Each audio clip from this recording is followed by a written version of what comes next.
અમને દાળિયા કરીને લાયા છે કે તમારે કોઈ નાચવું પડશે. ખૂબ ખૂબ ધન્યવાદ. મારા સદગુરુ સંતની કરુણા થઈ આઠડ જો કોઈ સમયગાર કહેજો ભગવાનો. સદગુરુ સંતની કરુણા થઈ આઠડ ચોગડમાં આવું નહીં. આઠડ ચોગડમાં અર્થ થાય અમારે ગુજરાતીમાં 84. તમારે કેટલા થાય ઓગડા? આઠડ ચોગડ. હવે 84 નો અર્થ શું થાય? તમારું આ શરીર છે ને એ શરીરનું તમે આ માથાના થી પગના તળિયા સુધી તમારા પોતાના હાથ ભરજો 3.5 હાથ થશે.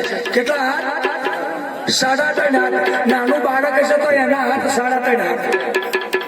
એક હાથ એવા 3.5 હાથનું શરીર. હવે આ એક હાથ છે ને એ 3.5 હાથનું શરીર એવા ને એવા તમે વેત આવી રીતે વેત ભરો તો 7 વેત થશે. કેટલી? 7 વેત. આ 7 વેત. હવે એક વેત કર્યો વેત કે અમારે ગુજરાતી વેત કે તમે શું કહો? હા, હવે એ વેત છે ને એ 12 વગર નહીં થાય. ચેલા થયા વગરમાં 12 હતું.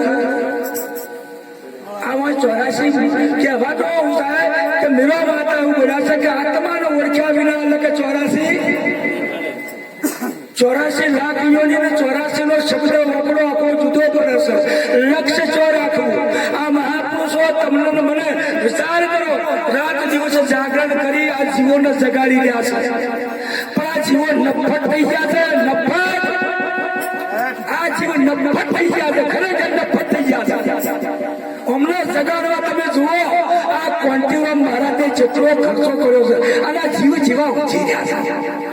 એમને ઊંઘ જ વહી રહી છે. એટલો અમને મને કે હારે ગાવાનું અમને ચાલુ કર્યું. આપણે ઊંઘો ઊંઘો જાગો જાગો. જાગવાનો સમય આવશે. જાગો જાગ. જીવનના ભવસાગરના કોઠે આ મહાપુરુષો ઉપર ગંગાજળ સોટી સોટી સાચા પડે. જીવનો જાગતો એટલા માટે જાગવાનો સમય આવે છે. જાગો બાપ જાગો. એટલે શંકર મહારાજ કે છે ક્યાં મોનીને જાગો. વીરા મહારાજ ક્યાં મોનીને જાગો.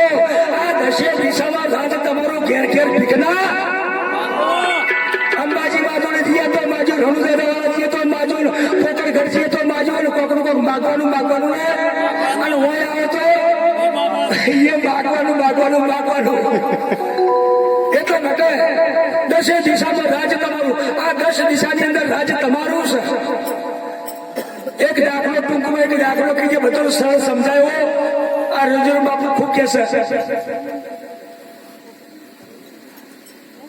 આપણો દેશનો અર્થ શું થાય? કયો દેશ છે આપણો? ભારત દેશ. કયો દેશ? તમે ભારત દેશમાં ખરા કે નહીં? આપણે ભારત દેશમાં ખરા કે નહીં? હા, ભારત દેશ તો ખરો. હવે તમારું રાજ્ય કયું? હવે રાજસ્થાન. બોલો રાજસ્થાન રાજ્યમાં તમે ખરા કે નહીં?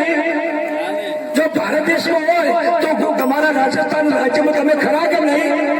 ખરા. હવે તમારો જે તાલુકો લાગતો હોય એ તમે તમારા તાલુકામાં ખરા કે નહીં? તમારો તાલુકો લાગતો હોય એ તમારા ગામમાં તમે ખરા કે નહીં? તમારા ગામમાં તમે હોય તમારા મહેલામાં કુટુંબમાં તમે ખરા કે નહીં? પછી તમારા ઘરમાં તમે ખરા કે નહીં? અને તમારા શરીરમાં તમે નહીં? આ બીજો છે. કને ઘરવા નીકળ્યા છો? તમારા તમે જ છો. પણ આ મહાપુરુષો રાત દિવસ જાગરણ કરી આપણે તો શું થયું છે? 3 મૂર્તિ હોય. 3 મૂર્તિ મહાપુરુષો તો વાત કરે 3 મૂર્તિ. એની કિંમત કરવા જઈએ વજન હરખી છે એટલે હોની વજન હરખી જ કરે. પણ એની કિંમત હરખી ના થાય. આ સંતો ઝવેરી છે, 3 મૂર્તિની કિંમત કરી તો એકમાં હળી નાખી, તે આ બાજુ નાખીને આ બાજુ નીકળી ગઈ. મૂર્તિ વજનમાં હરકી હતી કે ઓની 4 આની કિંમત કીધી કે ઓની 4 આની ક્યાં હવા તો નાની પણ હવા થાજી 4 આની. એમાં આપણે હોહરિયું જ્ઞાન હોય ને તો 4 આની બચ્યા હોય હોભળે હોય નીકળી જાય. ઓર આથી કે બાપુ ખૂબ બોલ્યા હતા પણ આની ખબર પડી નહીં. આ હોહરિયું જ્ઞાન કહેવાય. બીજી મૂર્તિમાં હળી નાખો એટલે હળદમાં જાય, એના 12 ના કીધા.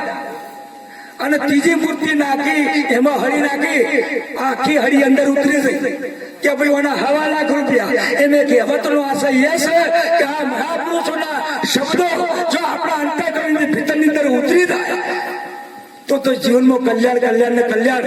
નકર તમે આવા 12 મહિનો બહાર ખર્ચા કરશો ને તો વ્યર્થ ને વ્યર્થ. પણ ના, એવો ભાવ રાખો, એવી આજે પ્રાર્થના કરો કે આજે જે દયારામ બાપુ આજે પધાર્યા છે અને એમની પ્રેરણા આપણા ઉપર ઉતરે. રજૂ બાપુ પધાર્યા છે, એમની કરુણા દ્રષ્ટિ આપણા ઉપર ઉતરે. અને બીજું વિશેષ આ કોંતીરામ મહારાજ 12 મહિને આવા નવા મેળવણા થાય એવી પ્રાર્થના કરો. સદગુરુ મહારાજની જય. ખૂબ ખૂબ ધન્યવાદ. વિશેષ બધા નહીં બોલું, માફ કરજો.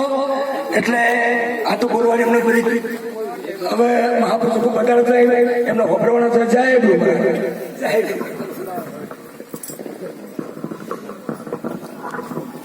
આવા